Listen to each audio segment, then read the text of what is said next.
ನಾವೆಲ್ಲರೂ ಕಾಯ್ತಾ ಇರ್ತಕ್ಕಂಥ ಕರುಣಾಳು ಬಾಬೆಳಕ್ಕೆ ತಮ್ಮ ಲೇಖನದ ಮೂಲಕ ಕನ್ನಡಿಗರ ಮನೆ ಮನ ತಲುಪಿದ ಖ್ಯಾತ ಶಿಕ್ಷಣ ತಜ್ಞ, ಪ್ರೇರಣೆಯ ಸೆಲೆ, ನಿಮ್ಮ ಊರಿನವರೇ ಆದ ಡಾಕ್ಟರ್ ಗುರುರಾಜ್ ಕರ್ಜಗಿಯವರು. ವಿಶೇಷವಾಗಿ ಅವರು ಬುದ್ಧನ ಆತ್ಮಸಂಗಾತಿ ಯಶೋಧರೆ ಅನ್ನೋ ಒಂದು ವಿಷಯವಾಗಿ ಮಾತಾಡ್ತಾ ಇದ್ದಾರೆ. ಬುದ್ಧನ ಆತ್ಮಸಂಗಾತಿ ಯಶೋಧರೆ. ನಮಸ್ಕಾರ. ಅಲ್ಲಿ ಕೂತಾಗ ವೀಣಾ ಒಂದು ಚೀಟಿ ಕಳಿಸಿದ್ರು, ಒಂದು ಮೆಸೇಜ್ ಕಳಿಸಿದ್ರು ನನಗೆ. ಊಟ 2:30 ನೀವು ಸಾಕಷ್ಟು ಮಾತಾಡ್ರಿ ಅಂತ. ನಿಮ್ಮ ಪರ್ಮಿಷನ್ ಇಲ್ಲದೆ ಹೇಳಿದ್ದವರು.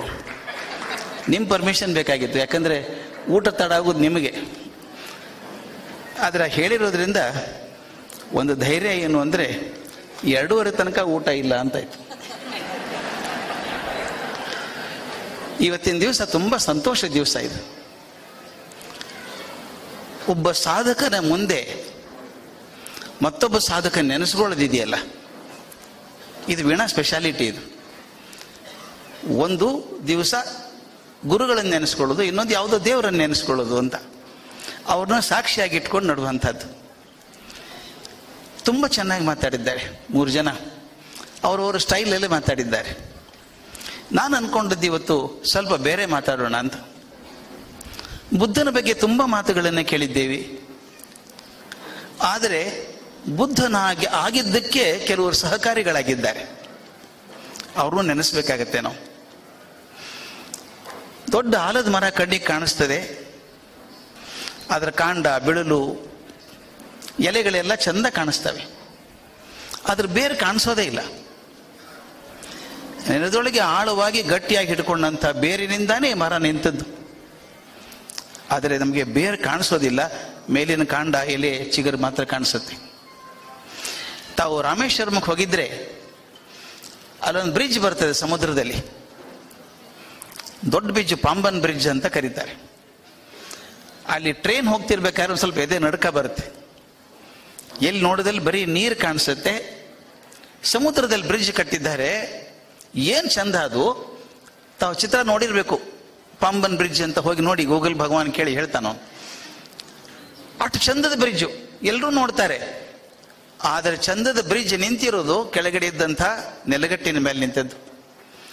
ನೀರಲ್ಲಿ ನೆನೀತಾ ಜೋರಾಗಿ ಬರುವಂಥ ತರಂಗಗಳ ಹೊಡೆತಕ್ಕೆ ಬಗ್ಗದೆ ಗಟ್ಟಿಯಾಗಿ ನಿಂತ್ಕೊಂಡಂಥ ತಳಪಾಯ ಇದೆಯಲ್ಲ, ಅದು ಸೇತುವೆ ಉಳಿದದ ಕಾರಣ. ಆದರೆ ನಮ್ಮ ದುರ್ದೈವ, ಸೇತುವೆ ಕಾಣಿಸುತ್ತೆ, ತಳಪಾಯ ಕಾಣಿಸೋದಿಲ್ಲ. ಆದರೆ ತಳಪಾಯನೇ ಆ ಸೇತುವೆಗೆ ಸ್ಥಿರತೆಯನ್ನು ಕೊಟ್ಟಂಥದ್ದು. ನಮ್ಮ ಲೋಕ ಜೀವನದಲ್ಲಿ ಕೂಡ ಅಂಥವ್ರನ್ನ ಕಂಡಿದ್ದೇವೆ, ತುಂಬ ಖ್ಯಾತರಾದವ್ರನ್ನ ಕಂಡಿದ್ದೇವೆ, ತಾರೆಗಳಂತೆ ಮೆನಿಗಿದವ್ರನ್ನ ಕಂಡಿದ್ದೇವೆ. ಅವರು ಜಗತ್ತಿಗೆ ಬೆಳಕು ತಂದಿದ್ದಾರೆ, ಜ್ಞಾನ ಕೊಟ್ಟಿದ್ದಾರೆ. ಆದರೆ ಅವರು ಏರಿದಂಥ ಎತ್ತರಕ್ಕೆ ಮೆಟ್ಲಾಗಿ ನಿಂತಂಥವ್ರು ಸಾಕಷ್ಟು ಜನ ಇದ್ದಾರೆ. ಒಂದೇ ಸಲ ನನಗೆ ಮೇಲೆ ಹತ್ತೋಕ್ಕಾಗೋಲ್ಲ, ಮೆಟ್ಲು ಬೇಕು. ನಾನು ಮೇಲೆ ಹೋದಾಗ ನಾನು ಕಾಣಿಸ್ತೇನೆ, ಅದ್ರ ಯಾವ ಮೆಟ್ಲನ್ನು ಹತ್ತಿ ಬಂದಿದ್ದೇನೆ ಅದನ್ನು ಯಾರೂ ಗಮನಿಸೋದಿಲ್ಲ. ಹಾಗೆ ಎತ್ತರಕ್ಕೇರಿದಂಥವರ ಜೀವನದಲ್ಲಿ ಮೆಟ್ಟಿಲಾದವ್ರನ್ನ ಕೂಡ ಮರಿಬಾರ್ದು ನಾವು. ಈಗ ಒಂದು ಚಂದದ ಕಥೆ ಇತ್ತು. ಒಬ್ಬ ಶ್ರೀಮಂತ ಮನೆ ಕಟ್ಟಿಸ್ತಾ ಇದ್ದ. ಆ ಮನೆ ಕಟ್ಟಿಸುವಾಗ ಏನು ಮಾಡಿದ ಅಂದರೆ, ಕೆಲವು ನೋಡಿರ್ಬೇಕು, ಕಂಪೌಂಡಿಗೆ ಕೂಡ ಗ್ರನೈಟ್ ಹಾಕ್ತಾರೆ. ನೆಲಕ್ಕೆ ಹಾಕೋ ಕರೆಂಟ್ ಇಲ್ಲದ ಅಂಥದ್ದು ಕಂಪೌಂಡಿಗೆ ಹಾಕ್ತಾರೆ. ಅವನ ಮನೆಗೆ ಹಾಕ್ತಾ ಇದ್ದ. ಹೊರಗಡೆ ಈ ದೊಡ್ಡ ದೊಡ್ಡ ಮಾರ್ಬಲ್ ತಂದು ಜೋಡಿಸ್ತಾ ಇದ್ದ, ಸಂಗಮೂರಿ ಕಲ್ಲನ್ನು ಜೋಡಿಸ್ತಾ ಇದ್ದ. ದೊಡ್ಡ ದೊಡ್ಡ ಹಾಸುಗಲ್ಲು, ಹಲಿಗೆ, ದೊಡ್ಡ ದೊಡ್ಡ ಹಲಿಗೆಗಳನ್ನು ಜೋಡಿಸ್ತಾ ಇದ್ದ. ಆದಷ್ಟು ಜಾಯಿಂಟ್ ಬರಬಾರ್ದಲ್ಲ. ಅವನು ದೊಡ್ಡ ಹಲಿಗೆ ಜೋಡಿಸೋದು, ಸಿಮೆಂಟ್ ಹಾಕೋದು ಹಿಂದೆ, ಇನ್ನೊಂದು ದೊಡ್ಡ ಕಲ್ಲು ಹಾಕೋ ಮೊದಲು ಒಂದು ಸಣ್ಣ ಸಣ್ಣ ಚೂಪುಗಲ್ಲಿ ಇಡ್ತಿದ್ದ. ತಾವು ನೋಡಿರ್ಬೇಕು, ಸಣ್ಣ ಸಣ್ಣ ಚೂಪುಗಲ್ಲಿ ಇಡ್ತಾರೆ ಹಲಿಗೆ ನಡುವೆ. ಅವನ ಯಜಮಾನ ಬಂದ, ಇಷ್ಟು ದೊಡ್ಡ ಹಲಿಗೆ ಹಾಕ್ತಾ ಇದೆಯಾ, ಈ ಚೂಪುಗಲ್ಲಿ ಯಾಕೆ ಸೇರಿಸ್ತೇ ನಡುವೆ, ಅಸಹ್ಯ, ಸಣ್ಣ ಸಣ್ಣದು ಅಂತ.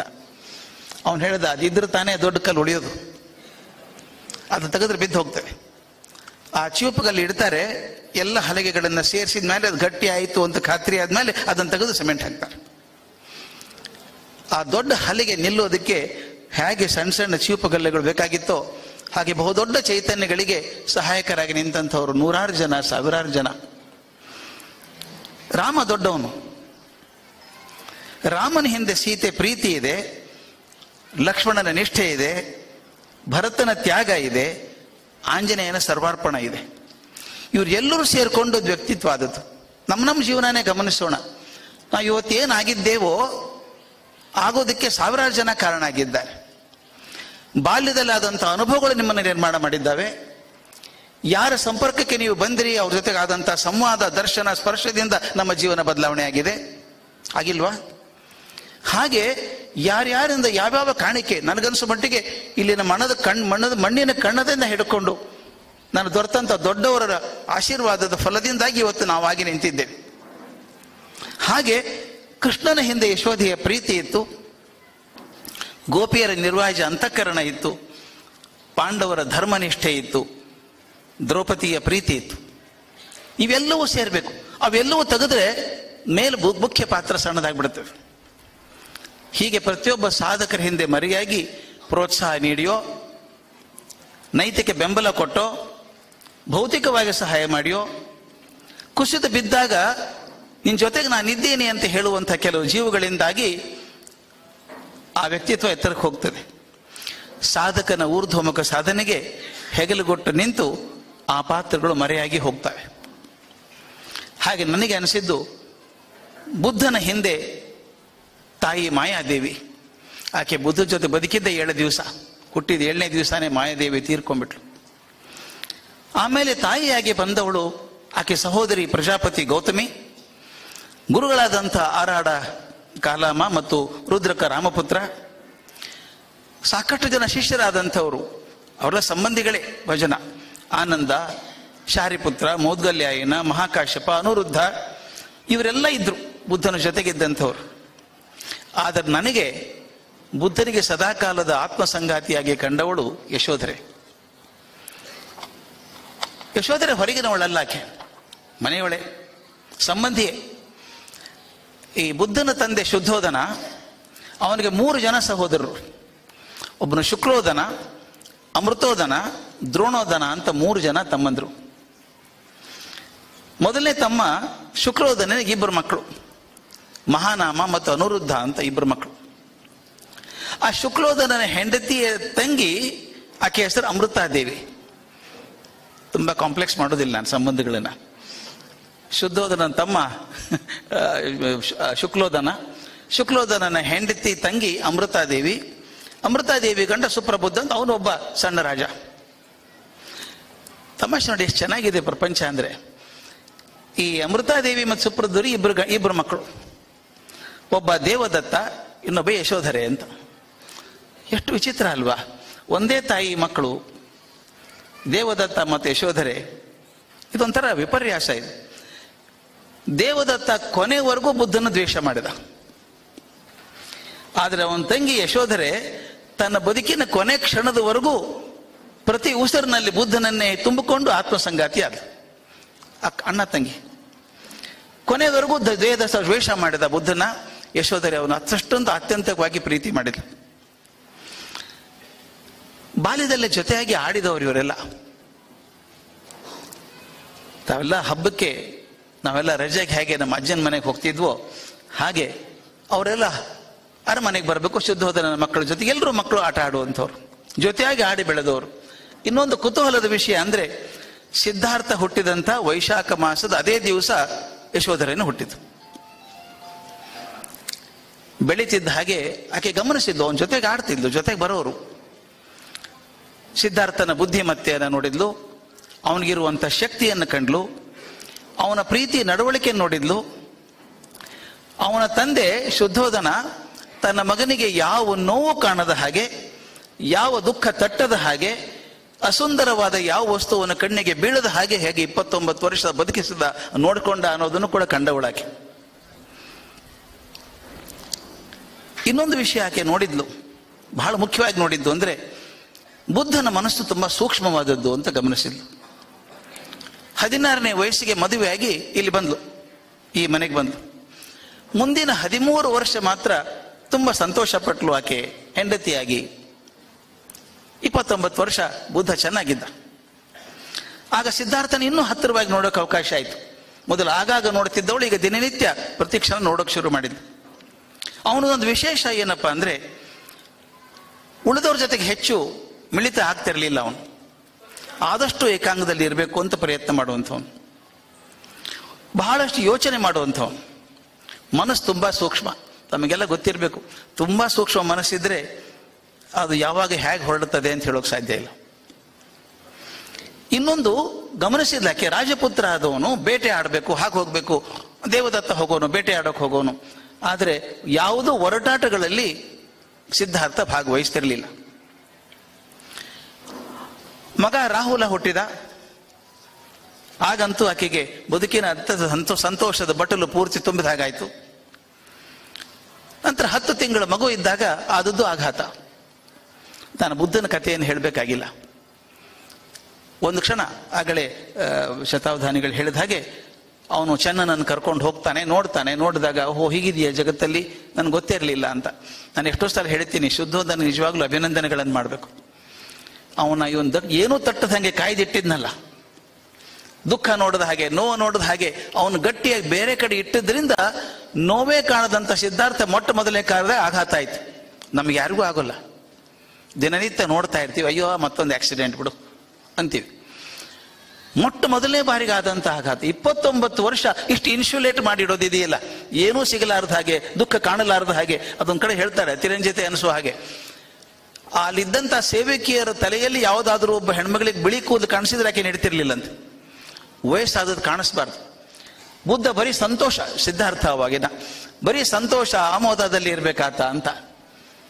ಆ ಪ್ರಪಂಚದಲ್ಲಿದ್ದಂಥ ಸಿದ್ಧಾರ್ಥ ಮೊಟ್ಟ ಮೊದಲನೇ ಬಾರಿಗೆ ನೋವನ್ನು ಕಂಡಾಗ, ಸಾವನ್ನು ಕಂಡಾಗ, ಆ ಸನ್ಯಾಸಿಯನ್ನು ಕಂಡಾಗ ಹೀಗೂ ಇರ್ತದ ಜಗತ್ತು ಅನ್ಸ್ಬಿಡ್ತು.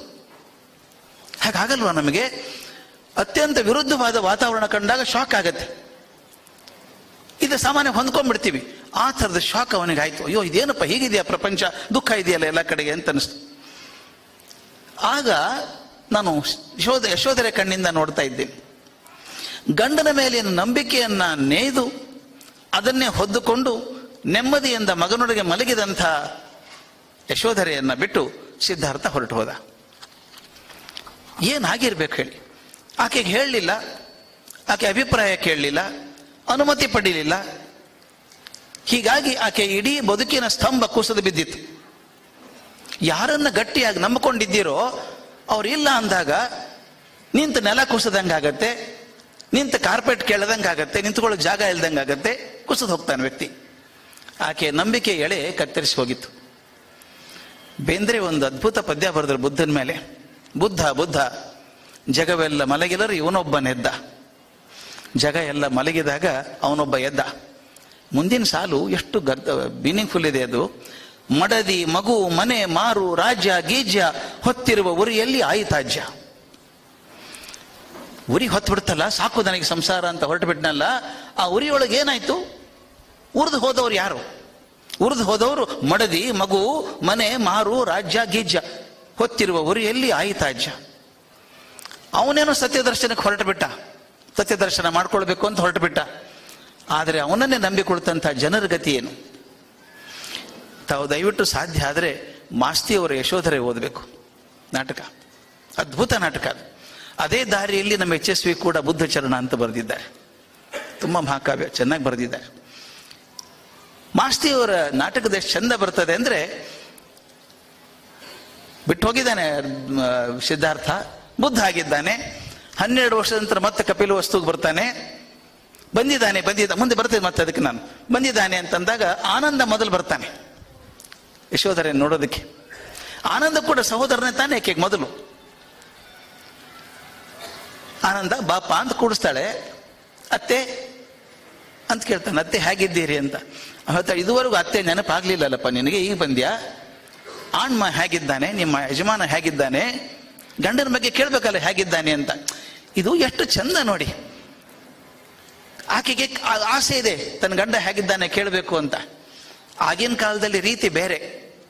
ಹೌ ಆರ್ ಯು ಅಂತ ಕೇಳಲ್ಲ, meet my friend so and so ಅನ್ನಲ್ಲ. ಅವಾಗ ಗಂಡನ ಬಗ್ಗೆ ಅದು ಮಾತಾಡೋ ಸುಲಭ ಇರಲಿಲ್ಲ. ಅದನ್ನು ನಮ್ಮ ಕನಕದಾಸರು ತುಂಬ ಚೆನ್ನಾಗಿ ಹೇಳ್ತಾರೆ. ಎನ್ನ ಕಂದ ಹಳ್ಳಿಯ ಹನುಮ ಚೆನ್ನಾಗ ಇದಾರ ಲಕ್ಷ್ಮಣ ದೇವರು ಅಂತ.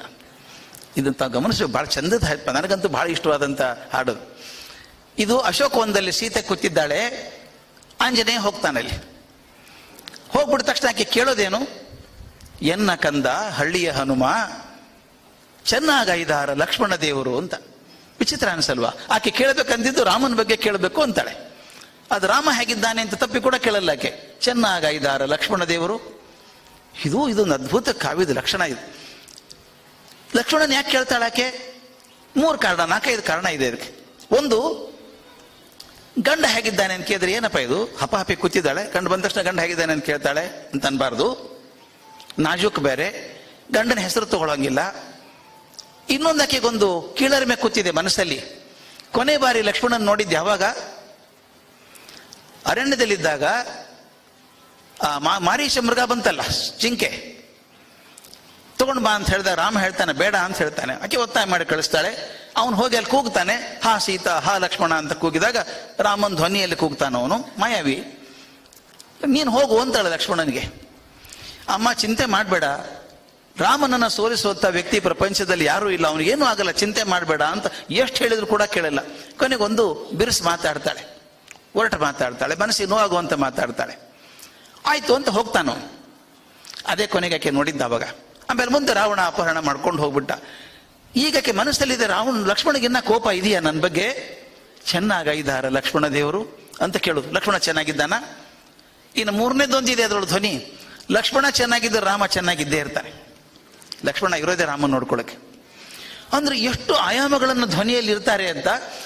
ಆನಂದನ್ ಕೇಳ್ತಾಳೆ, ಆಣ್ಮ ಹೇಗಿದ್ದಾನೆ, ಬುದ್ಧ ಹೇಗಿದ್ದಾನೆ ಅಂತ ಕೇಳ್ಬೇಕು, ಹೇಗಿದ್ದಾನೆ ಅಂತ. ಅವನು ವರ್ಣನೆ ಮಾಡೋಕೆ ಶುರು ಮಾಡ್ತಾನೆ ಖುಷಿಯಾಗಿ. ಏನ್ ಕೇಳ್ತೀಯಮ್ಮ, ಎಷ್ಟು ಜನ ಬರ್ತಾರೆ ಗೊತ್ತಾ? ಅವನ್ ನೋಡ್ಬೇಕು ಅಂತ ಬಂದವರೆಲ್ಲ ಸನ್ಯಾಸಿಗಳಾಗ್ತಾ ಇದ್ದಾರೆ. ಈಗ ಅವನ್ ಮಾತು ಕೇಳ್ಬೇಕು ಅಂತ ಬಂದವ್ರು ಸನ್ಯಾಸಿಗಳಾಗ್ತಾ ಇದ್ದಾರೆ. ಹೌದಾ, ಅಷ್ಟೊಂದು ಜನ ಆಗಿದ್ದಾರ ಅಂತ ಕೇಳ್ತಾಳೆ. ಅವನು ಹೇಳ್ತಾನೆ, ಇದುವರೆಗೂ 10,000 ಜನ ಸನ್ಯಾಸಿಗಳಾಗಿದ್ದಾರೆ ಅಂತ. ಸಂತೋಷದಿಂದ ಅಭಿಮಾನದಿಂದ ಹೇಳ್ತಾನೆ, 10,000 ಜನ ಸನ್ಯಾಸಿಗಳಾಗಿದ್ದಾರೆ ಅಂತ. ಠಕ್ ಅಂತ ಆಕಿ ಯಶೋಧರೆ ಹೇಳ್ತಾಳೆ, 10,000 ಮನೆಯ ದೀಪಗಳು ನಂದಿದವು. ಏನ್ ಮಾತ್ರ ಇದು? ನಾವು ದಯವಿಟ್ಟು ಬುದ್ಧನ ದೃಷ್ಟಿಯಿಂದ ನೋಡ್ಬೇಡ, ಯಶೋಧರ ದೃಷ್ಟಿಯಿಂದ ನೋಡ್ಬೇಕು. ಗಂಡ ಓಡ್ ಹೋದ್ರೆ ಹೆಂಡತಿಗೆ ಏನಾಗಿರುತ್ತೆ ಅಂತ ಗೊತ್ತಾದವ್ರು ಹೇಳ್ತಾರೆ ಇದನ್ನು. ಆಕೆ ಎಷ್ಟು ಚಂದ ಹೇಳ್ತಾಳೆ, 10,000 ಜನ ಸನ್ಯಾಸಿಗಳಾದರು ಒಂದು ಸಂಭ್ರಮದಿಂದ ಹೇಳಿದಾಗ ಈಗ ಠಕ್ ಅಂತ ಹೇಳ್ತಾಳೆ, 10,000 ಮನೆಯ ದೀಪಗಳು ನಂದಿದವು ಅಥವಾ ಮಸಕಾದವು ಅಂತ. ಆಕೆ ದೃಷ್ಟಿಯೊಳಗೆ ಗಂಡ ಹೋಗ್ಬಿಟ್ಟ, ಏನ್ ಮಾಡುದು? ಒದ್ದಾಡ್ತಾಳೆ. ಕಾಯ ವಚ ಮನಸ ನಾತಿ ಚರಾಮಿ ಅಂತ ಹೇಳದಂಥ ಗಂಡ, ಅಗ್ನಿ ಸಾಕ್ಷಿಯಾಗಿ ಮದುವೆ ಆದಂಥ ಗಂಡ ನನ್ನ ಕೇಳದೆ ಹೋಗ್ಬಿಟ್ರಲ್ಲ. ಈ ನಾವು ಅಗ್ರಿಮೆಂಟ್ ಮಾಡ್ಕೋತೀವಿ ಯಾವುದೋ ಬಿಸ್ನೆಸ್ ಅಲ್ಲಿ, ಇಬ್ರು ಸೈನ್ ಮಾಡ್ಬೇಕು. ಬಿಡುಗಡೆ ಆಗ್ಬೇಕಾದ್ರೆ ಇಬ್ರು ಸೈನ್ ಮಾಡ್ಬೇಕಾಗತ್ತೆ, ಇಬ್ರದ್ದು ಒಪ್ಪಿಗೆ ಬೇಕಾಗತ್ತೆ. ಇಲ್ಲಿ ನಾನು ನಾತಿ ಚರಾಮಿ ನಿನ್ನ ಬಿಟ್ಟು ಹೋಗಲ್ಲ ಅಂತ ಹೇಳಿದವನು ನನ್ನ ಕೇಳದೆ ಹೋಗ್ಬಿಟ್ನಲ್ಲ. ಆಕೆ ಎಷ್ಟು ಚೆನ್ನಾಗಿದೆ ನೋಡಿ ಮಾತು. ಅದು ಸಹಿಸೋದಕ್ಕೆ ಅಸಾಧ್ಯ ಆಯ್ತು ಆಕೆಗೆ. ಆಕೆ ಮನಸ್ಸು ಅನ್ನೋದು ಅಶಾಂತ ಸರೋವರ ಆದಂಗಾಗಿತ್ತು. ಅಗ್ನಿ ಸಾಕ್ಷಿಯಾಗಿ ಒಂದಾದವರು ಬೇರೆ ಆಗುವಾಗ ಇನ್ನೊಬ್ರ ಅಭಿಪ್ರಾಯ ಬೇಕಿಲ್ಲ ಅಂದ್ರೆ ನನ್ನ ಅಸ್ತಿತ್ವಕ್ಕೆ ಏನು ಬೆಲೆ ಅಂತ ಅನಿಸಿರ್ಬೇಕಾಕೆ. ನನ್ನ ಅಸ್ತಿತ್ವಕ್ಕೆ ಏನು ಬೆಲೆ ಇದೆಯಾ? ಹಾಗಲ್ಲ ರಾತ್ರಿ ಚಿಂತೆ ಮಾಡೋಳು. ಆಕೆ ಕೂಡ ಸನ್ಯಾಸಿ ಆಗಿ ಬದುಕೋ ಧೈರ್ಯ ಇದೆ, ಮನಸ್ಸು ಇದೆ. ಆದ್ರೆ ಮನೆಯಲ್ಲಿ ವಯಸ್ಸಾದಂಥ ಅತ್ತೆ ಮಾವ ಇದ್ದಾರೆ, ಪ್ರೀತಿಯ ಹಸುಗೂಸು ರಾಹುಲ ಇದ್ದಾನೆ, ಅವ್ರು ನೋಡ್ಕೊಳ್ಳುವಂಥ ಜವಾಬ್ದಾರಿ ಇದೆ. ಇದು ಬಹಳ ಮುಖ್ಯ ಸ್ವಾಮಿ ನಾನು ಹೇಳೋದು. ಅದನ್ನು ನಾನು ಯಾವ ಪ್ಲಾಟ್ಫಾರ್ಮಲ್ಲಾದರೂ ಹೇಳ್ತೀನಿ. ಗಂಡಸರಿಗಿಂತ ಹೆಂಗಸರಿಗೆ ಜವಾಬ್ದಾರಿ ಜಾಸ್ತಿ. ಗಂಡಸರು ಮನೆ ಬಿಟ್ಟು ಹೋಗ್ಬಿಡ್ಬೋದು, ಹೆಂಗಸರು ಹೋಗಲ್ಲ, ಕಟ್ಕೊಂಡಿರ್ತಾರೆ. ಬಿಡಬೇಕು. ಜವಾಬ್ದಾರಿ ಯಾವಾಗ ಹೆಚ್ಚಾಗುತ್ತೆ ಹೇಳ್ತಾಳಕ್ಕೆ, ವೃದ್ಧ ತಂದೆ ತಾಯಿಗಳು ಅವ್ರು ನೋಡ್ಕೋಬೇಕು, ನಾನು ಮಗು ನೋಡ್ಕೋಬೇಕು ಅಂತ ಹೇಳಿ ಮನೆಯನ್ನ ಕಡಿದುಕೊಂಡು ಹೋಗಲಾರದಂಥ ಅನಿವಾರ್ಯತೆ ಯಶೋಧರೆಗಿದೆ. ಸುದ್ದಿ ತಿಳಿತಾ ಇತ್ತು ಆಗಾಗ. ಸಿದ್ಧಾರ್ಥ ಬುದ್ಧ ಆದ, 6 ವರ್ಷ ಓಡಾಡಿದ ಕಾಡಲ್ಲಿ, ತಪಸ್ ಮಾಡಿದ, ಗುರುಗಳ ಹತ್ತಿರ ಹೋದ, ಸಮಾಧಾನ ಆಗ್ಲಿಲ್ಲ, ಒಣಗಿ ಬೆಂಡಾದ. ಕೊನೆಗೆ ನದಿಯಲ್ಲಿ ಸ್ನಾನಕ್ಕೆ ಹೋಗ್ತಾನೆ. ಎಷ್ಟು ಹಗುರಾಗಿತ್ತ ಅವನ ದೇಹ ಅಂದ್ರೆ ಆ ನದಿ ನೀರ ಆಳು ಕೂಡ ಇಲ್ಲ, ಅದು ಕೊಚ್ಕೊಂಡು ಹೋಗ್ತಿತ್ತಂತೆ ದೇಹ. ಎಷ್ಟು ಚಂದ ಹೇಳ್ತಾನೆ, ಕೊಚ್ಕೊಂಡು ಹೋಗ್ತಾ ಇತ್ತಂತೆ. ಒಂದು ಕ್ಷಣಕ್ಕೆ ಬುದ್ಧ ಅನಿಸ್ತು ನನ್ನ ಜೀವನ ಮುಗಿತಿಲ್ಲಿಗೆ ಅಂತ ಹೇಳಿ. ಗಾಬರಿಯ ಕೈ ಚಾಚಿದಾಗ ಯಾವುದೋ ಮರದ ಬೇರು ಸಿಕ್ತು ಕೈಗೆ, ತೂಗಾಡ್ತಾ ಇದ್ದ. ಅವನು ವಿಚಾರ ಮಾಡಿದ, 29 ವರ್ಷ ಸಂಭ್ರಮದಲ್ಲಿ ಇದ್ನಲ್ಲ ನಾನು, ರಾಜಕುಮಾರ ಸಂತೋಷದಲ್ಲಿ ಇದ್ನಲ್ಲ, ಆವಾಗಲೂ ಮನಸ್ಸಿಗೆ ಶಾಂತಿ ಸಿಗ್ಲಿಲ್ಲ. 6 ವರ್ಷ ದಿಕ್ಕೆಟ್ಟು ಓಡಿದೆ, ಉಪವಾಸ ಮಾಡಿದೆ, ವನವಾಸ ಮಾಡಿದೆ, ವೃತ ಮಾಡಿದೆ, ಆವಾಗೂ ಸಂತೋಷ ಸಿಗ್ಲಿಲ್ಲ. ಯಾಕಾಗಿರ್ಬೇಕು? ಅಲ್ಲೂ ಸಂತೋಷ ಇಲ್ಲ, ಇಲ್ಲೂ ಸಂತೋಷ ಇಲ್ಲ, ಹಾಗಾದ್ರೆ ಏನ್ ಅರ್ಥ ಜೀವನಕ್ಕೆ ಅಂತ ವಿಚಾರ ಮಾಡಿದ. ಆವಾಗ ಅವನು ಅನಿಸ್ತು, ನನಗೊಂದು ಆಸೆ ಇದೆ, ಈಗ ನಾನು ಮುಕ್ತಿ ಪಡಿಬೇಕು ಅಂತ ಆಸೆ ಇದೆ, ಮೋಕ್ಷ ಪಡ್ಕೋದು ಆಸೆ ಇದೆ. ಅದಕ್ಕೆ ಅವನು ಹೇಳ್ತಾನೆ, ಇದುವರೆಗೂ ಈ ಜೀವದ ಆಸಕ್ತಿ ಬಿಟ್ಟಿದ್ದೆ, ನಾನು ಈ ಪ್ರಪಂಚದ ಆಸೆಯನ್ನು ಬಿಟ್ಟಿದ್ದೆ, ಇನ್ನು ಆ ಪ್ರಪಂಚದ ಆಸೆನೂ ಬೇಡ ನನಗೆ ಅಂದ. ಯಾವಾಗ ಎಲ್ಲ ಆಸೆಗಳನ್ನು ಬಿಟ್ಟನೋ ಮನಸ್ಸು ಹಗರಾದಂಗಾಯ್ತು. ಆಗ ಬಂದು ಆ ಬೋಧಿ ವೃಕ್ಷದ ಕೆಳಗೆ ಕೂಡ್ತಾನೆ. ಹುಣ್ಣಿಮೆ ದಿವಸ, ಹುಣ್ಣಿಮೆ ಆಗ್ತಿರ್ಬೇಕಾದ್ರೆ ಅಲ್ಲಿ ಹರಕೆ ಹೊತ್ಕೋತಾರೆ ಕೆಲವು ಜನ. ಆ ಹುಡುಗಿ ಸುಜಾತ ಅನ್ನೋಳು ಮದುವೆ ಗೊತ್ತಾಗಿದೆ, ಹರಕೆ ಸಲುವಾಗಿ ಪಾಯಸ ಕೊಡಬೇಕು ಅಂತ ಬರ್ತಾಳೆ. ನೋಡ್ತಾಳೆ, ಈ ಕೂತಿದ್ದಾನೆ ಮನುಷ್ಯ ಈತ ಬೋಧಿ ವೃಕ್ಷದ ಕೆಳಗೆ. ಅವನ ಮುಖದ ಮೇಲೆ ಅಂತ ಕಾಂತಿ ಇದೆ, ಅದೇನು ಬೆಳಗ್ತಾ ಇದ್ದಾನ ಅವನು. ನೀನು ವೃಕ್ಷ ದೇವತೆಯನ್ನಪ್ಪ ನೀನು ಅಂತ ಕೇಳ್ತಾಳೆ. ಆ ಹಾಲು ಕೊಡ್ತಾಳೆ. ಅದಕ್ಕೆ ಬೌದ್ಧ ಧರ್ಮದಲ್ಲಿ ಸುಜಾತ ಹೆಸರು ಬಹಳ ದೊಡ್ಡ ಹೆಸರು. ಜ್ಞಾನೋದಯ ಆದಮೇಲೆ ಮೊಟ್ಟ ಮೊದಲು ಪ್ರಸಾದ ಕೊಟ್ಟವಳು ಅವಳು ಅಂತ ಹೆಸರು. ಹಾಗೆ ಬುದ್ಧ ಆದ ದಿನ ಎಲ್ಲ ಕೇಳ್ಕೊಂಡಿದ್ದಾಳೆ, ಸುದ್ದಿ ಕೇಳಿದ್ದಾಳೆ, ಬುದ್ಧ ಆಗಿದ್ದಾನೆ ಈಗ, ಅವನ ಶಿಷ್ಯರು ಜಕಾಷ್ಟು ಜನ ಓಡಾಡ್ತಿದ್ದಾರೆ ಅಂತ. ಅವನು ತಪಸ್ವಿ ಆದ ಅಂತ ಗೊತ್ತಾದ ತಕ್ಷಣ ಯಶೋಧರೆ ಮಾಡಿದ ದೊಡ್ಡ ಕೆಲಸ, ತಾನು ಅರಮನೆಯಲ್ಲೇ ಸನ್ಯಾಸಿ ಆದ್ಲು, ಕಾಷಾಯ ವಸ್ತ್ರ ಹಾಕಿದ್ಲು. ಅವನು ಒಪ್ಪತ್ತು ಊಟ ಮಾಡ್ತಾನೆ ಅಂತ ಗೊತ್ತಾದ ತಾನು ಒಪ್ಪತ್ತು ಊಟ ಮಾಡೋಕೆ ಶುರು ಮಾಡಿದ್ಲು. ಹಾಸಿಗೆ ಬೆಂಚ ಬಿಟ್ಲು, ತಾನು ನೆಲದ ಮೇಲೆ ಚಾಪೆ ಮೇಲೆ ಮಲ್ಕೊಳ್ಳೋಕೆ ಶುರು ಮಾಡಿದ್ಲು. ಇದು ನೋಡಿದಾಗ ನಮ್ಮ ಭರತ ನೆನಪಾಗಲ್ವಾ? ಭರತ ರಾಮ ಅಲ್ಲಿ ಕಾಡಲ್ಲಿ ಏನಿದ್ದಾನೋ ಅದೇ ರೀತಿಯಲ್ಲಿ ಬದುಕಿದವನು. ತಾನು ಸಂಭ್ರಮದಲ್ಲಿ ಇರಬಹುದಾಗಿದ್ದ, ಸಾಮಾನ್ಯವಾಗಿ ಏನೂ ಇಲ್ಲದೆ ಇದ್ದಾಗ ಉಪವಾಸ ಇರೋದು ಬಹಳ ಚಲೋ ಒಳ್ಳೇದು. ಮುಂದೆ ಊಟ ಇಟ್ಕೊಂಡು ಉಪವಾಸ ಮಾಡೋದು ಬಹಳ ಕಷ್ಟ ಅಲ್ವಾ? ಅದೇ ಆದ್ರೆ ಪುಣ್ಯಕ್ಕೆ ವೀಣಾ ಅವ್ರಿಗೆ ಊಟ ತೋರಿಸಿಲ್ಲ ಇನ್ನ.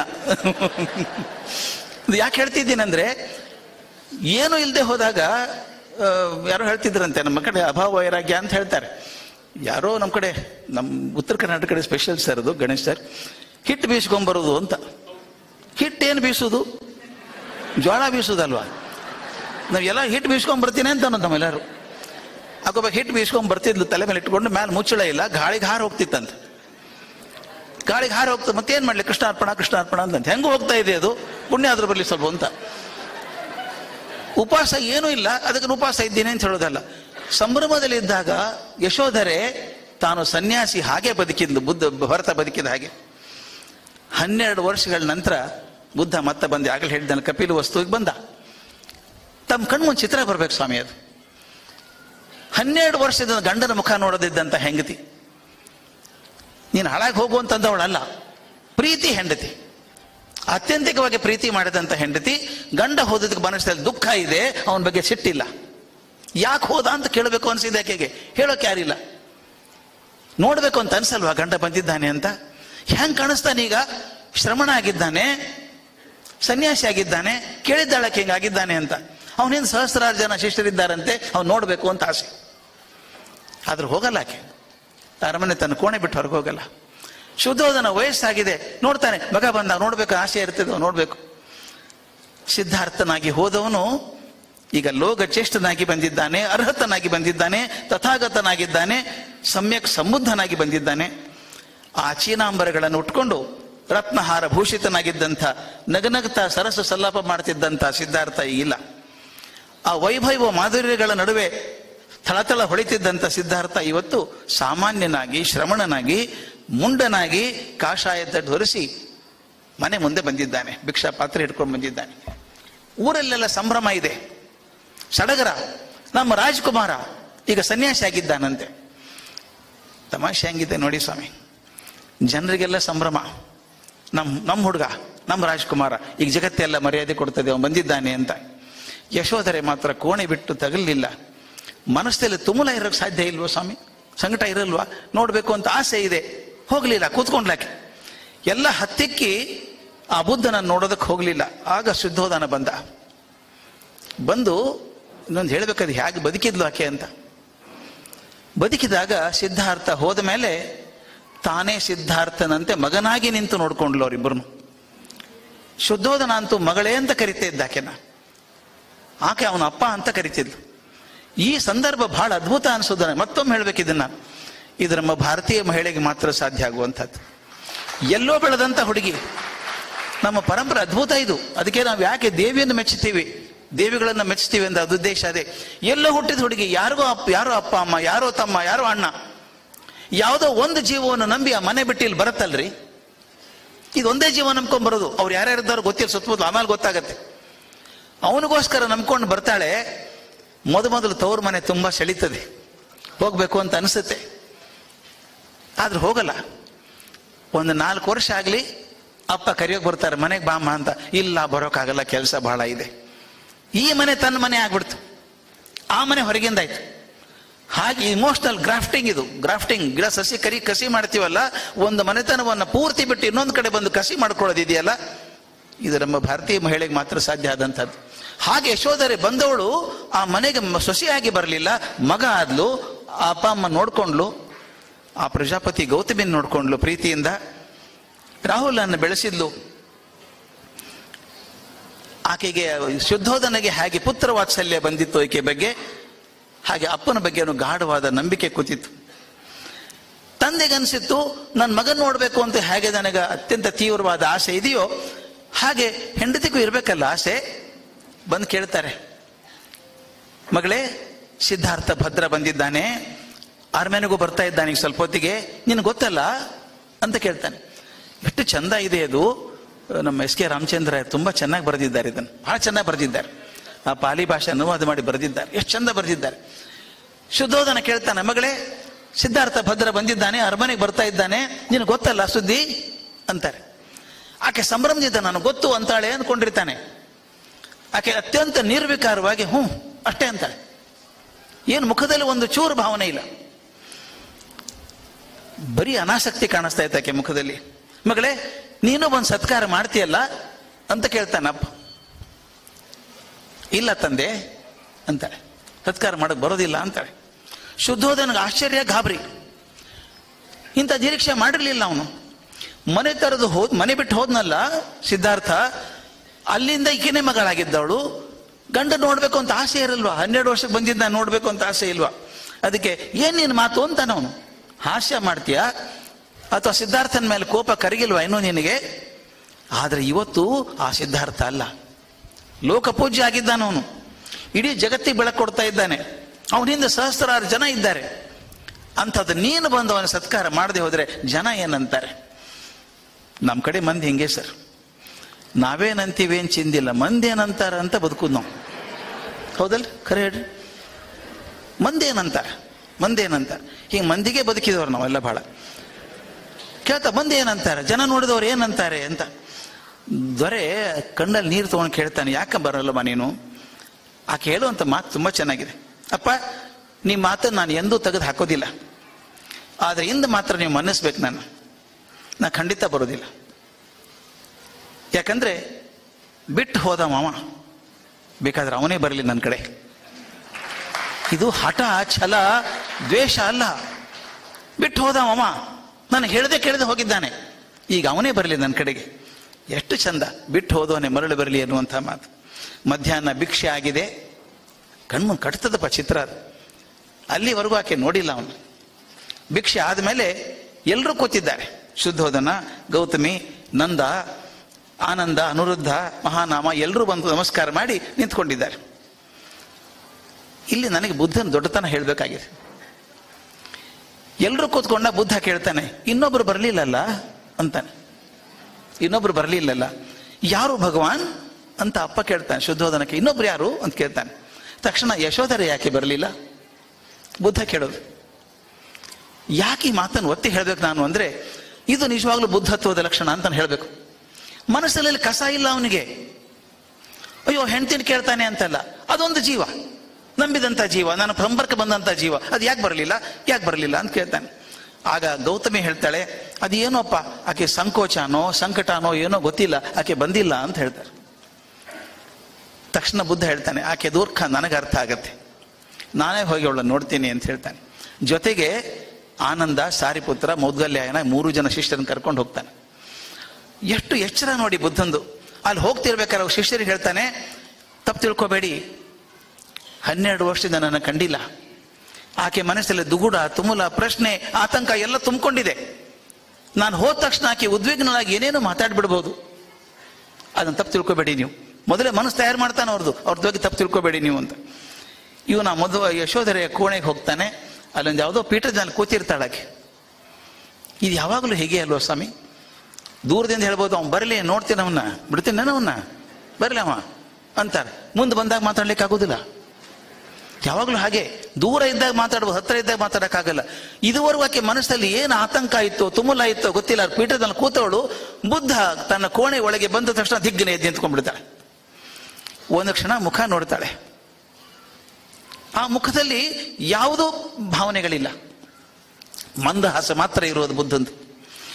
ಹಿಂದಿನ ನೆನಪೆಲ್ಲ ಉಕ್ಕಿ ಬರೋದಿಲ್ವಾ?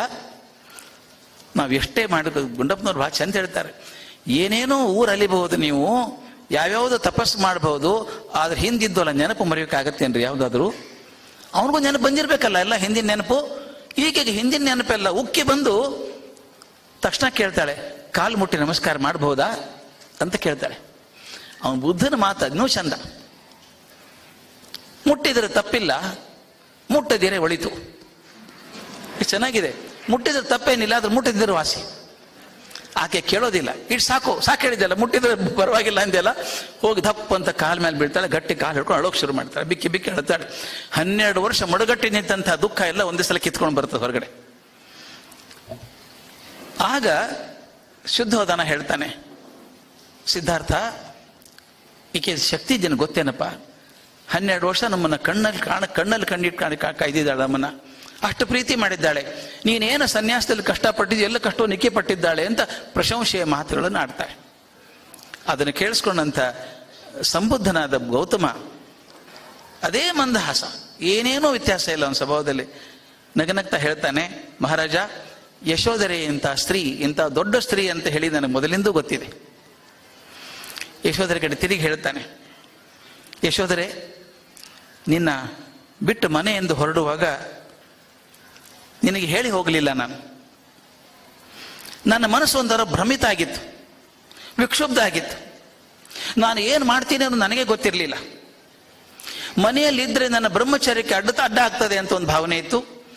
ಬಿಟ್ಟು ಹೋದರೆ ಸ್ವಾತಂತ್ರ್ಯ ಸಿಗ್ತದೆ ಅಂತ ನಂಬಿಕೆ ಇತ್ತು. ಆ ಮನಸ್ಸಿನ ಸಂವೇಗದಲ್ಲಿ ನಾನು ಹೋಗ್ಬಿಟ್ಟೆ. ನನ್ನ ಮನಸ್ಸು ದೃಢ ಆಗಿರಲಿಲ್ಲ. ಎಷ್ಟು ಚಂದದ ಮಾತು, ದೃಢ ಆಗಿರಲಿಲ್ಲ. ನನಗೆ ಇವತ್ತಿರೋ ಮನೋಧೈರ್ಯ ಅವತ್ತಿದ್ದಿದ್ರೆ, ಚೆನ್ನಾಗಿದೆ ನೋಡಿ, ನನಗೆ ಇವತ್ತಿರೋ ಮನೋದಾರ್ಢ್ಯ ಅವತ್ತಿದ್ದಿದ್ರೆ ನಾನೇನು ಹೇಳಿ ಒಪ್ಪಿಸಿ ಹೋಗ್ತಾ ಇದ್ದೆ. ಆದರೆ ಇರಲಿಲ್ಲ ನನಗೆ. ಚೆನ್ನಾಗಿ ಅನಿಸುತ್ತೆ ನೋಡಿ. ನಾನು ಅತ್ಯಂತ ಪ್ರಾಮಾಣಿಕವಾಗಿ ಹೇಳ್ತೇನೆ, ಶೋಧರೆ, ಬಹುಕಾಲ ಮನೆ ಬಿಟ್ಟು ಹೋದ್ಮೇಲೆ ನಿನ್ನ ಯೋಚನೆಯನ್ನು ಬಿಡ್ಲಿಕ್ಕೆ ನನ್ನ ಮನಸ್ಸಲ್ಲಿ ಆಗಲಿಲ್ಲ. ಸದಾಕಾಲ ನೆನೀತಾ ಇದ್ದೆ ನಿನ್ನ. ಇಂಥ ಗುಣವತಿಯನ್ನು ಬಿಟ್ಟು ನಾನು ಏನು ಮಾಡೋಕೆ ಹೊರಟಿದ್ದೀನಿ, ಏನು ಸಾಧನೆ ಮಾಡೋಕೆ ಹೊರಟಿದ್ದೀನಿ ಅಂತ ಸಾಕಷ್ಟು ಸಲ ಪ್ರಶ್ನೆ ಬರ್ತಾ ಇತ್ತು ಮನಸ್ಸಿಗೆ. ಅತ್ಯಂತ ಪ್ರಾಮಾಣಿಕವಾಗಿ ಹೇಳಬೇಕು, ನಿನ್ನಲ್ಲಿ ನಾನು ಯಾವತ್ತೂ ದೋಷವನ್ನು ಗಣಿಸ್ಲಿಲ್ಲ. ನಿನ್ನ ಸಹಾನುಭೂತಿ ಇಲ್ಲದೆ ಹೋಗಿದ್ರೆ ನನಗೆ ಸಂಬೋಧಿ ದೊರೀತಿತ್ತೋ ಇಲ್ಲೋ ನನಗೆ ಗೊತ್ತಿಲ್ಲ. ನಿನ್ನಿಂದ ನಾನು ಶ್ರದ್ಧೆ ಪಾಠ ಕಲ್ತಿದ್ದೇನೆ, ವೃತದ ಹಿರಿಮೆಯನ್ನು ಕಲ್ತಿದ್ದೇನೆ, ನಿಷ್ಕಾಮ ಕರ್ಮದ ಗುಟ್ಟನ್ನು ಅರಿತಿದ್ದೇನೆ ಅಂತ ಬುದ್ಧ ಹೇಳ್ತಾನೆ. ಒಂದು ದೃಷ್ಟಿಯಲ್ಲಿ ನೀನೇ ನನಗೆ ಗುರು ಆದವಳು ಅಂತ ಹೇಳ್ತಾನೆ. ಇದು ನಾನು ಹೇಳಬೇಕಾದ್ರೆ ಅತ್ಯಂತ ಅದ್ಭುತ ಇದು. ಇದು ಬುದ್ಧತ್ವದ ಲಕ್ಷಣ. ಇದು ಆಗಲೇ ಶತಾವಧಾನಗಳು ಚಂದ ಹೇಳಿದರು, ಎತ್ತರದಲ್ಲಿ ಇರೋರು ಕೆಳಗಿಳಿದು ಬಂದು ಅವ್ರನ್ನ ಗಮನಿಸಬೇಕು. ಸಂಬೋಧಿಯನ್ನು ಪಡೆದಂತಹ ಬುದ್ಧ ಬಂದು ಹೆಂಡತಿಗೆ ಹೇಳ್ತಾನೆ, ತಾನು ಬಿಟ್ಟು ಹೋದಂಥ ಹೆಂಡತಿಗೆ ಹೇಳ್ತಾನೆ, ಇವತ್ತಿರುವಂತಹ ಮನಸ್ಥಿತಿ ನನಗೆ ಅವತ್ತಿರಲಿಲ್ಲ. ಅದಿದ್ದಿದ್ರೆ ನಾನು ನೀನು ಹೇಳಿ ಹೋಗ್ತಿದ್ದೆ. ನಾನು ಮನಸ್ಥಿತಿ ಹಾಗಿದ್ದಿದ್ರೆ ನೀನು ಒಪ್ಪಿಸಿ ಹೋಗ್ತಾ ಇದ್ದೆ. ಆದ್ದರಿಂದ ನಿನ್ನ ನಿಷ್ಕಾಮ ಕರ್ಮದ ಬಗ್ಗೆ, ನಿನ್ನ ನಿಷ್ಠೆಯ ಬಗ್ಗೆ, ನಿನ್ನ ವೃದ್ಧ ಬಗ್ಗೆ ತುಂಬ ಗೌರವ ಇದೆ. ನನ್ನ ಸಂಬೋಧಿ ದೊರೆಯೋದಕ್ಕೆ ನೀನು ಒಬ್ಬಳು ಕಾರಣ ಆಗಿದ್ದೀಯಾ ಅಂತ ಹೇಳಿ ನೀನು ನನ್ನ ಗುರು ಆಗಿದ್ದೀಯಾ ಅಂತ ಹೇಳ್ತಾನೆ. ಇದು ನನ್ನ ಪ್ರಕಾರ ಬುದ್ಧತ್ವದ ಸಾಫಲ್ಯ ಅಂತ ಕರೀತೇನೆ. ಆ ಮಟ್ಟಕ್ಕೇರಿದಂಥ ಮನುಷ್ಯ ಬಂದು ಹೇಳಬೇಕಲ್ಲ ಬಾಯ್ಬಿಟ್ಟು. ಮತ್ತೊಬ್ಬರಾದ್ರೆ ಅಲ್ಲಿ ನಿಂತ್ಕೊಂಡು ನನಗೆ ಗೊತ್ತಿತ್ತೆಲ್ಲ ಅಂತ ಹೇಳೋದಾಗಲಿ. ಒಂದು ಕೊನೆಗೊಂದು ಹೇಳ್ತಾನೆ, ಯಶೋಧರೆ, ಇದುವರೆಗೆ ನಿನ್ನ ಭುಜಗಳಿಂದ ಬದ್ಧನಾಗಿದ್ದ ನಾನು ಈಗ ಪ್ರಪಂಚದ ಎಲ್ಲ ಬಂಧಗಳಿಂದ ಮುಕ್ತನಾಗಿದ್ದೇನೆ ಅನ್ನೋದಿನ ಸಮಾಧಾನ ತರಲ್ವಾ? ಇದು ನಾನು ಯಾಕೆ ಕೇಳ್ಬೇಕಂದ್ರೆ, ಸಮಾಧಾನ ತರಲ್ವಾ ಅಂತ ಪ್ರಶ್ನೆ ಕೇಳ್ತಾನೆ. ಇದೇ ಥರದ ಪ್ರಶ್ನೆಯನ್ನು ರಾಮಕೃಷ್ಣರು ಕೇಳ್ತಾರೆ ಶಾರದಾ ಮಾತಿಗೆ. ನಾನು ಭೋಗ ಜೀವನದಲ್ಲಿ ಇರಬೇಕು, ನೀನು ಅಪೇಕ್ಷೆ ಆಗಿದ್ರೆ ನಾನು ಹಾಗೆ ಇರ್ತೀನಿ ಅಂತ. ಆಕೆ ಹೇಳ್ತಾರೆ, ಬೇಡ, ನೀವು ಹಾಗೆ ಇರಬೇಕಾದ್ದು. ಈ ತ್ಯಾಗ ಅನ್ನುವಂಥದ್ದು ಯಾವ ಮಟ್ಟದ್ದು ನೋಡಿ. ಸಮಾಧಾನ ಇಲ್ವೇ ಅಂದಾಗ ತಕ್ಷಣ ಆಕೆ ಮತ್ತೊಮ್ಮೆ ನಮಸ್ಕಾರ ಮಾಡಿ ಹೇಳ್ತಾಳೆ, ಸಂಬುದ್ಧನಲ್ಲಿ, ಅವನ ಧರ್ಮದಲ್ಲಿ ನಾನು ಶರಣು ಹೊಕ್ಕಿದ್ದೇನೆ, ನಿನ್ನ ಧರ್ಮದಲ್ಲಿ ಶರಣು ಬಂದಿದ್ದೇನೆ. ಭಗವಂತನ ಆಶೀರ್ವಾದದಿಂದ ಅದು ಸಿದ್ಧಿ ಆಗಲಿ ನನಗೆ. ಆದರೆ ಒಂದು ಮಾತು, ನಾನು ನಿನ್ನ ಜೊತೆಗೆ ಬರೋಲ್ಲ. ವಯಸ್ಸಾದ ತಂದೆ ತಾಯಿ ಇದ್ದಾರೆ, ಇಲ್ಲೇ ಇದ್ದು, ಆಕೆ ಮಾತೆಷ್ಟು ಚೆನ್ನಾಗಿದೆ, ಇಲ್ಲಿಯೇ ಇದ್ದು ಸುತನಂತೆ ಸೇವಿಸುತ್ತ ಸಿದ್ಧಿಯನ್ನು ಪಡೆಯುವನು ಅಂತ. ಸಿದ್ಧಾರ್ಥ ಇಲ್ಲ, ನಿನ್ನ ಜಾಗ ನಾ ತುಂಬಬೇಕೀಗ ಈ ಮನೆಯಲ್ಲಿ, ನಿನ್ನ ಜಾಗವನ್ನು ನಾನು ತುಂಬುತ್ತೇನೆ, ಮತ್ತು ರಾಹುಲಿಗೆ ಆಗ್ಬೇಕಲ್ಲ ನಾನು ತುಂಬುತ್ತೇನೆ, ಇಲ್ಲೇ ಇದ್ದು ಸಿದ್ಧಿಯನ್ನು ಪಡಿತೇನೆ ಅಂತ ಹೇಳಿ ನಮಸ್ಕಾರ ಮಾಡ್ತಾಳೆ. ಬುದ್ಧ ಹೊರಟು ಬಿಡ್ತಾನೆ. ಹೇಳದೆ ಮನೆ ಬಿಟ್ಟು ಹೋದಂಥ ತನ್ನನ್ನ ಆತ್ಯಂತಿಕವಾಗಿ ನಂಬಿದಂಥ ಮಹಿಳೆಗೆ ಮರಳಿ ಬಂದು ನಿನ್ನಿಂದ ಬಹಳಷ್ಟನ್ನು ಪಡೆದಿದ್ದೇನೆ, ಕೃತಜ್ಞನಾಗಿದ್ದೇನೆ ಅಂತ ಹೇಳುವುದೇ ನನ್ನ ಪ್ರಕಾರ ಬುದ್ಧತ್ವದ ಶಿಖರ ಅದು ಅಂತ. ಬುದ್ಧ ತನ್ನ ಮನಸ್ಸು ಪರಿಪೂರ್ಣವಾಗಿ ಶುದ್ಧವಾಗಿ ಯಾವ ಕೊರೆಯೂ ಇಲ್ಲದಂತೆ ನಡೆದದ್ದು ದೊಡ್ಡತನಕ್ಕೆ ಒಂದು ಮಾದರಿಯಾದದ್ದು. ಯಶೋಧರೆ ರಾಜ ಶುದ್ಧೋಧನ ಬದುಕಿರೋವರೆಗೂ ಕೂಡ ಅಲ್ಲಿಯೇ ಇದ್ಲು, ಸಾಧನೆ ಮಾಡಿಕೊಂಡ್ಳು, ಕರ್ತವ್ಯ ನಡೆಸಿದ್ಲು. ನಿಜವಾದ ಮಗ ಜಗತ್ತನ್ನು ನೋಡ್ತಿರುವಾಗ ಆಕೆ ಈ ಪರಿವಾರವನ್ನು ಚೆನ್ನಾಗಿ ನೋಡ್ಕೊಂಡ್ಳು. ಮಾವನ ಸಾವಿನ ನಂತರ ಪ್ರಜಾಪತಿ ಗೌತಮಿ ಆಕೆ ನೇತೃತ್ವದೊಳಗೆ ಅನೇಕ ಜನ ಮಹಿಳೆಯರು ಬುದ್ಧನ ಕಡೆಗೆ ಹೊರಟರು, ತಾವು ದೀಕ್ಷೆ ತಗೋಬೇಕು ಅಂತ ಹೊರಟರು. ಯಶೋಧರೆಯನ್ನು ಹೋದ್ಲು. ಅದುವರೆಗೂ ಬುದ್ಧ ಸ್ತ್ರೀಯರಿಗೆ ದೀಕ್ಷೆ ಕೊಟ್ಟಿರಲಿಲ್ಲ. ಅವ್ರಿಗೊಂದು ಕಲ್ಪನೆ ಏನಿತ್ತು ಅಂದ್ರೆ, ಆಶ್ರಮದಲ್ಲಿ ಸ್ತ್ರೀಯರಿದ್ರೆ ಈ ಶ್ರಮಣರಿದ್ದಾರಲ್ಲ ಭಿಕ್ಷುಗಳು, ಅವರ ಏಕಾಂತ ಭಂಗ ಆದೀತು, ಅವರ ತಪೋನಿಷ್ಠಾನ ಕಷ್ಟವಾದೀತು, ಅಥವಾ ಹಲವು ಜೀವಗಳು ಸೋಲಬಹುದು ಅಂತ ಚಿಂತೆ. ಅದಕ್ಕೆ ಮಹಿಳೆಯರು ಬೇಡ ಅಂತ. ಇದು ಮಾಸ್ತಿಯವರು ತುಂಬಾ ಚೆನ್ನಾಗಿ ಬರೀತಾರೆ ಅದರೊಳಗೆ. ಮಹಿಳೆಯರಿಗೆ ಯಾಕೆ ಕೊಡಲ್ಲ ಅಂತ ಕೇಳಿದಾಗ, ಇಲ್ಲ ಅವ್ರದ್ದು ಹಿಂಗಾಗ್ತದೆ, ಸನ್ಯಾಸಿಗಳ ಮನಸ್ಸು ಕೆಟ್ಟು ಹೋಗ್ತದೆ, ಇದು ಯಾವಾಗಲೂ ಮಾಡೋದು ಇದೆ. ನಾವು ಕೆಡೋರ್ದು ಯಾರ್ದು? ಅವ್ರದಲ್ಲ, ಅವ್ರಿಗೆ ಹೇಳ್ಬೇಕು, ಇವ್ರಿಗೆ ಹೇಳ್ಬೇಕು. ಈ ಸನ್ಯಾಸಿಗಳು ಹಾದಿ ತಪ್ತವೆ ಹುಡುಗಿಯರು ನೋಡಿದ್ರೆ ಅಂತ ತಲೆಗಿದ್ರೆ ಬುದ್ಧಿ ಯಾರಿಗೆ ಹೇಳ್ಬೇಕು? ಸನ್ಯಾಸಿಗಳಿಗೆ ಹೇಳ್ಬೇಕಲ್ಲ.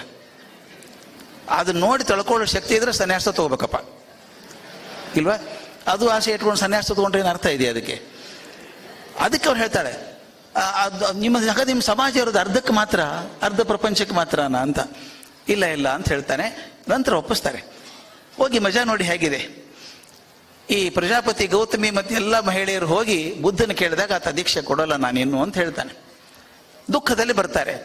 ಅವರೆಲ್ಲ ರಾಜ ಮಹಿಳೆಯರು, ಅರಮನೆಯಲ್ಲಿ ಸಂತೋಷವಾಗಿದ್ದವರು ಬರಿಗಾಲಲ್ಲಿ ಹೋಗ್ತಾರೆ. ಆ ಹೋಳ್ಳು ಕಲ್ಲು ಒಡೆದು ಕಾಲೆಲ್ಲ ಒಡೆದು ರಕ್ತ ಬರ್ತಾ ಇದೆ. ಅವರೆಲ್ಲ ಹೋಗೋದು ಯಾರ ಕಡೆ? ಆನಂದನ ಕಡೆ. ಆನಂದ ಶಿಷ್ಯ, ಪ್ರಿಯ ಶಿಷ್ಯ, ಅದು ಅಲ್ಲದೆ ಅವನ ಮೇಲ್ವಿಚಾರಕ, ಬುದ್ಧನ ಎಲ್ಲ ಬೇಗುಗಳನ್ನು ನೋಡಿಕೊಳ್ಳುವಂಥ ಮನುಷ್ಯ, ಅವನ ಕಡೆ ಹೋಗ್ತಾರೆ. ಅವನದು ಅಸಾಧ್ಯ ಕರುಣಾಳು, ಮಗು ಹೃದಯ ಅವನು. ಹೋಗಿ ಆನಂದ, ಹೀಗಾಯ್ತಪ್ಪ, ಬುದ್ಧ ನಮಗೆ ದೀಕ್ಷೆ ಕೊಡ್ತಾ ಇಲ್ಲ ಅಂತ. ಅವನು ಕರೆಗ್ಬಿಟ್ಟ, ಸೀದಾ ಬುದ್ಧನ ಕಡೆಗೆ ಹೋದ. ಹೋಗಿ ಬಾ ಚೆನ್ನಾಗಿ ಕೇಳ್ತಾನೆ, ಬಂತೆ, ಬುದ್ಧರು ಭೂಮಿಯಲ್ಲಿ ಹುಟ್ಟುವುದು ಕೇವಲ ಗಂಡಸಿಗೆ ಮಾತ್ರವೇ? ಬುದ್ಧರು ಭೂಮಿಯಲ್ಲಿ ಹುಟ್ಟುವುದು ಕೇವಲ ಗಂಡಸಿಗೆ ಮಾತ್ರವೇ? ಇಲ್ಲ ಆನಂದ, ಅವನಿರುವುದು ಎಲ್ಲರಿಗೋಸ್ಕರ, ಪ್ರಪಂಚಕ್ಕೋಸ್ಕರ ಅಂತ ಹೇಳ್ತಾನೆ. ಹಾಗಾದ್ರೆ ಬಂತೆ, ಸ್ತ್ರೀಯರನ್ನು ಹೊರಗಿಡುವುದೇಕೆ? ಪ್ರಪಂಚದಲ್ಲಿ ಇಲ್ವಾ ಸ್ತ್ರೀಯರು? ಹಾಗಾದ್ರೆ ಅವರಿಗೆ ಶ್ರಾವಣ ಫಲ ದೊರಕಬಾರದೆ? ಹಾಗಾದ್ರೆ ಸಂಘಕ್ಕೆ ಸ್ತ್ರೀಯರು ಸೇರಲು ಅಡ್ಡಿ ಏನಿದೆ? ಸೇರಿಸುಗೋ ಅಂತ ಆನಂದ ಒತ್ತಾಯ ಮಾಡ್ತಾನೆ. ಆನಂದಗೆ ಇಲ್ಲ ಅಂದಕ್ಕೆ ಅವರೆಲ್ಲ ಪರ್ಮಿಷನ್ ಕೊಡ್ತಾನೆ. ಭಿಕ್ಷುಣಿಯರಾಗ್ತಾರೆ. ಅವರೆಲ್ಲ ಭಗವಂತನ ಬಳಿ ಹೋಗಿ ಸೇವೆ ಮಾಡಬೇಕು ಅಂತ ಒಪ್ಕೋತಾನೆ. ಆ ಸಂಘಕ್ಕೆ ಸೇರಿಸ್ಕೋತಾನೆ.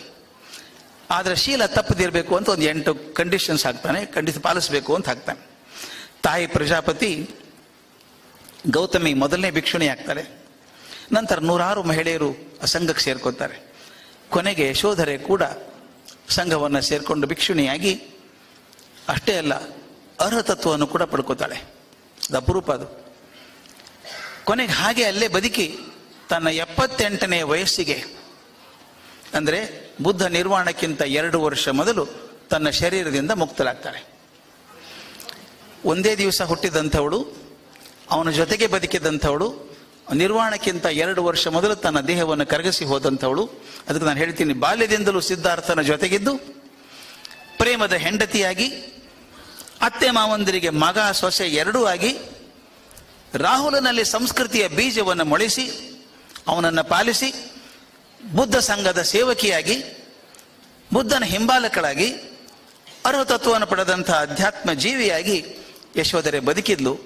ಅದಕ್ಕೆ ನಾನು ಯಶೋಧರೆಯನ್ನ ಬುದ್ಧನ ಆತ್ಮಸಂಗಾತಿ ಅಂತ ಕರೀತೇನೆ. ಯಾಕಂದ್ರೆ ಬುದ್ಧ ದೊಡ್ಡವನು, ಬಹಳ ದೊಡ್ಡವನು. ಆದರೆ ಆ ದೊಡ್ಡದ ಹಿಂದೆ ಒಂದು ಬಹುದೊಡ್ಡ ತ್ಯಾಗ ಇದೆ, ಯಶೋಧರೆಯ ತ್ಯಾಗ ಇದೆ ಅಂತ ಅಂದ್ಕೊಂಡಾಗ ಆಕೆ ಎಂಥ ದೊಡ್ಡ ಆತ್ಮಸಂಗಾತಿ ಆಗಿದ್ಲು ಅನ್ನೋದು ನಮ್ಮ ಗಮನಕ್ಕೆ ಬರಬೇಕು ಅನ್ನೋದು ನನ್ನ ಅಪೇಕ್ಷೆ. ನಮಸ್ಕಾರ.